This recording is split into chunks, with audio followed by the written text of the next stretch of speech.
ఎవరినైతే నువ్వు ఎక్కువ నమ్మావో, ఇక్కడ ఎవరన్నా ఉన్నారా? ఎవరైతే నా జీవితకాలం ఉంటారనుకున్నాను, ఎవరైతే నాకు అండగా నిలబడతారనుకున్నాను, ఈరోజు నా పక్కన లేరు అన్నవారు ఉంటే యథార్థంగా చేసి చూపిస్తారా? అంతా వారి మాత్రం దేవుడు సపోర్ట్ గురించి తీస్తాడు అనమాట. ఇంకా కొంతమంది ఇంకా తొక్కుతో స్టార్ట్ చేయలేదు అనమాట, అందుకని ఉంచాడు మా పక్కన. కానీ ఏదో ఒక రోజు పోవాల్సిందే, జాగ్రత్త. ఈ లోకంలో ఎవరైనా సరే ఏదో ఒక రోజు ఒంటరి నిలబడాల్సిందే, జాగ్రత్త. ఈ రోజు ఒంటరి పరిస్థితుల్లో లేరేమో, కానీ పరిస్థితుల్లో జీవితంలో అంతట్లో ఒంటరి అవ్వరం కాదు, తప్పకుండా ఒంటరి అవుతారు.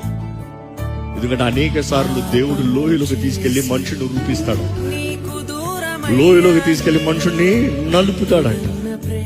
లోయలోకి వెళ్ళి ఇంకా నాకు ఎవరు లేరంటే నేను రా, నిన్ను ఇప్పుడు మలుస్తాను రా.